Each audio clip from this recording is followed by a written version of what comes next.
fake stuff and said a lot of stuff that, you know, a person that you claim that you cool with, you would never say. So that was my big issue with him. You know, I just know, you know, character take you a long way, and I just don't agree with the character, you know what I mean, actions that he took.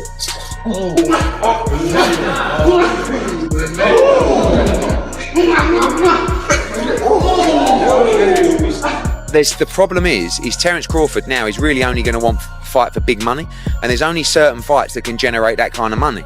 Terence Crawford reacts strongly to Floyd Mayweather following the leak of their sparring session footage, expressing his displeasure with some of Floyd's behavior. Crawford emphasizes that he anticipated greater respect from someone who says they're on good terms with him. He shares his frustration and disappointment about private training moments being shared publicly, and insists that such actions are unacceptable coming from another champion. I had disliked a lot of things that he was saying, you know, and how he was acting, being that, you know, me, I'm a real individual.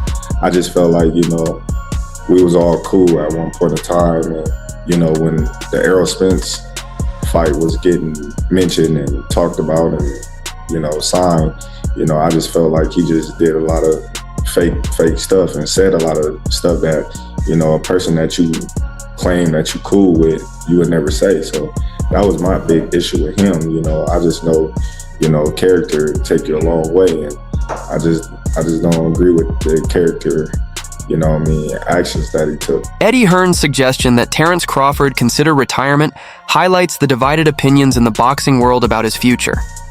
On one side, Hearn respects that Crawford's career remains flawless, having triumphed in multiple weight classes, outclassed top contenders, and settled debates about his place among the sport's legends.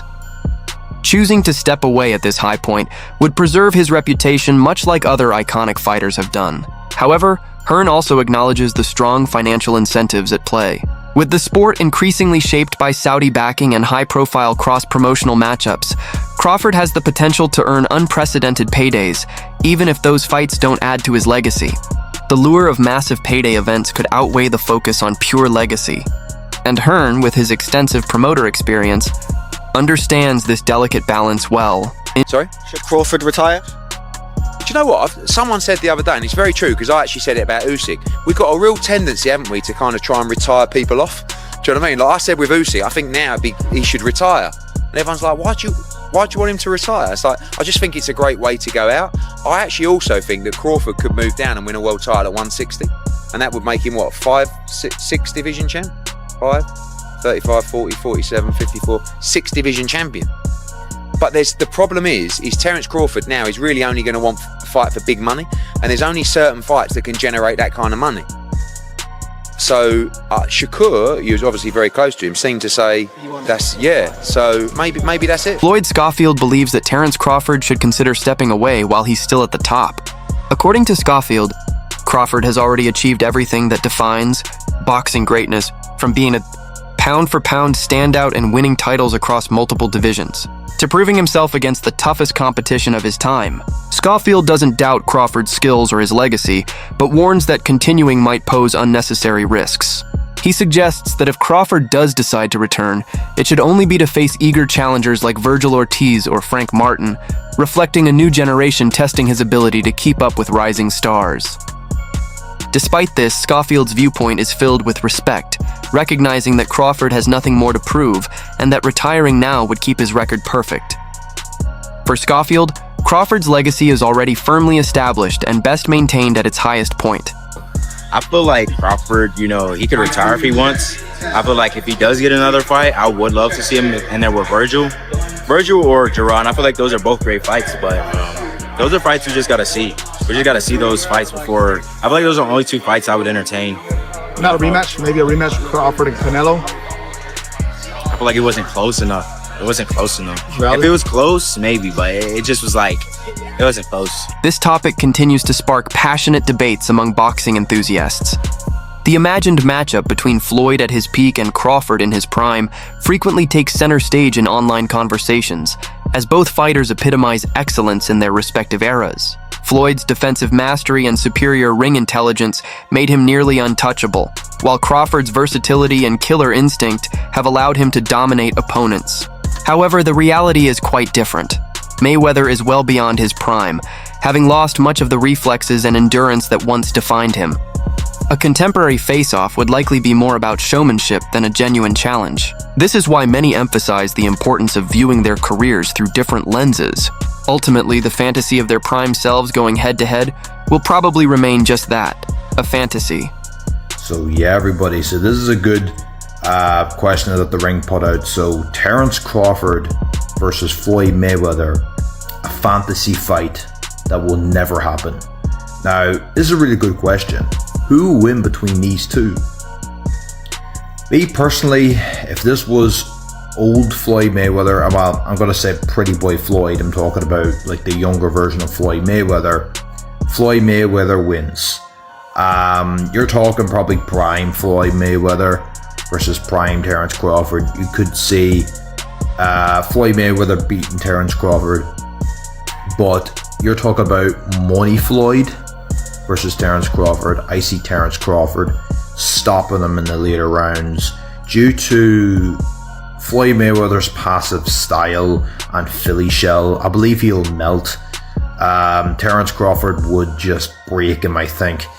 People forget what Manny Pacquiao was able to do on Floyd Mayweather, have success with him certain parts of the fight, and people just need to see, Floyd Mayweather's, I would say, fights, later down in the years. I think Crawford would just be able to break that defense. I don't know. The thing is about Terence Crawford, he has a very, very awkward style, very awkward foot movement, footwork. This is the thing. A lot of people were thinking, no, nobody beats Floyd. Or if you try to compare somebody else, no, this man will beat Floyd. Floyd would beat everybody. I don't think it's a case of Terence Crawford, everybody. I think Terence Crawford would have been the man to actually beat Floyd. Honestly, for what he did to Canelo Alvarez, he beat a 168 Canelo Alvarez. 168 Canelo Alvarez. Experts often emphasize that while stats and achievements matter, they don't always tell the full story when comparing fighters directly. Floyd's flawless 15-0 record and his ability to remain undefeated across different boxing eras is a rare feat. Meanwhile, Crawford holds undisputed titles in multiple weight classes, a milestone Floyd never reached during his career. The comparison is complicated because their successes come from different time periods and circumstances. Floyd's legacy includes high-profile opponents and massive pay-per-view draws, whereas Crawford's reputation is built on clear and decisive wins. Analysts point out that having more accolades on paper doesn't necessarily mean being the superior fighter inside the ring.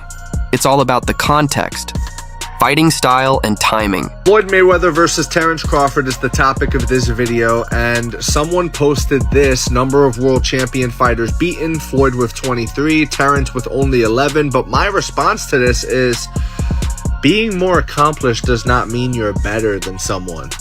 By example, Canelo has 18 former world champions beaten, Terence has 11, so you could argue that Canelo's more accomplished.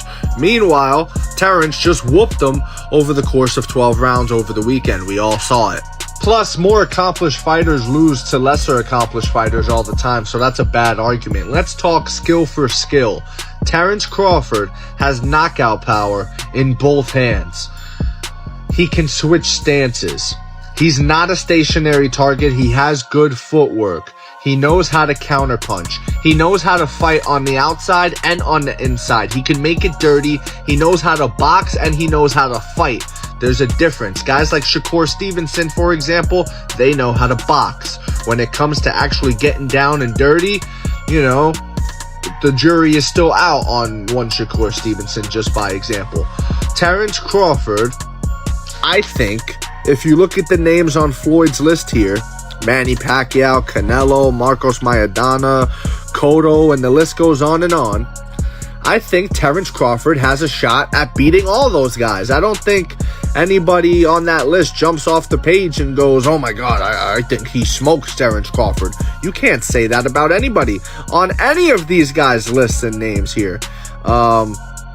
So yeah, that's my take on this, man. Maybe the only guy is Gennady Golovkin. I could see Gennady Golovkin giving Terence a really hard fight, especially at that weight. But remember, Canelo lost to Gennady. Gennady shouldn't even be on this list. He's only on the list because the judges are in Canelo's back pocket. So, you know, that's a whole nother argument. But yeah, that's my take on this, guys.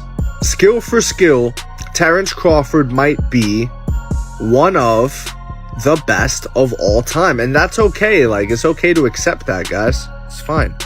Let me know what you think in the comments below, whether you agree or disagree. It doesn't matter. Just join the discussion, subscribe for more, and leave a like if you enjoyed the time spent. Thank you. You are all appreciated. Zab Judah's perspective holds particular significance, given his experience facing Mayweather and understanding what it takes to compete at the elite level. His acknowledgement of Crawford as the top fighter of this generation highlights how each era produces its own standout star. Judah also recalled how Canelo Alvarez once claimed that Crawford might even surpass Floyd, a statement that fueled ongoing debates. To Judah, Crawford's dominance over elite opponents across multiple weight classes demonstrates his all-around skill. Unlike many fighters who falter when moving up in divisions, Crawford has maintained his power, timing, and calmness every step of the way. Judah's support feels like a symbolic passing of the torch, recognizing that while Floyd once ruled the sport, Crawford is now the reigning champion. To knock him out, you know what I'm saying? The size will be a factor. None of that was nothing. How did you score it? Huh? How did you score the fight? I think I gave Canelo about 3 rounds. About Really? 3 rounds. Yeah, about 3 rounds. How did you score? You just score about, sound about fair? What's that? Sounds about right? I had it closer, but there's loads of different scores. Okay, I had 2 rounds. You gave him 2 rounds. I had 2 rounds. Yeah, he ain't do anything. I gave him a possible 3 rounds. So if I play space, we gave him 2 impossible. Where did you put him in the all-time list? 5-weight world champion, 3-weight undisputed, Terence Crawford. Terence Crawford. He's number 1 right now. He's number 1. This is his generation. This is his timeline. He is the king right now. Just seen in the press conference, Canelo said that Crawford's better than Mayweather. What did you think? He's not lying. He fought him. He should know. How can somebody tell somebody that fought both of these guys, he know? Yeah. If anybody would know, Canelo would know. What do you think's next for both? I don't know. Too early? You like to see a rematch? Not rematch. Rematches always sound good. But in a rematch, it'll be the same thing. Yeah. Cool. Matter of fact, in a rematch, I'm predicting stoppage earlier. Yeah. I think so too. Yeah, I think so. What's up? My boys are dogs, Sure. trust me. Thank you. I was watching Neil City. That's right. They Ozan push-up. Crawford highlighted that Canelo's opinion carries more weight than most fans or analysts, since he's faced both styles firsthand. However, Crawford was quick to point out the significant differences in their encounters. Floyd fought Canelo when he was still young, inexperienced, and developing his skills, whereas Crawford faced a seasoned, fully matured champion at super middleweight. This distinction is important because it underscores how timing can impact results in boxing. For Crawford, defeating an experienced Canelo holds a different significance compared to Floyd's victory over a less polished version. By emphasizing this, Crawford both defends his own achievement and acknowledges the historical context of Mayweather's win. In the ring with both of us, so a lot of people, they can say what they want, but he's actually been in the ring with both of us. One where he felt like he was at the best, and another where he felt like he was at a disadvantage when he had a rehydration clause and he was younger. So, I don't know, I don't go off of that. Floyd is the best fighter, in his era, and I feel like I'm the best fighter in my era. One thing that I thought was really interesting about the fight, I always love watching you switch stances as effortlessly as you do. You didn't do that a lot in this fight. You didn't have to. Were you expecting not to have to? No, I felt like I could have, but why do something when something else is working? Easy answer. Jeff Mayweather's defense of Floyd centers on the idea that many people miss the full context when comparing fighters' careers.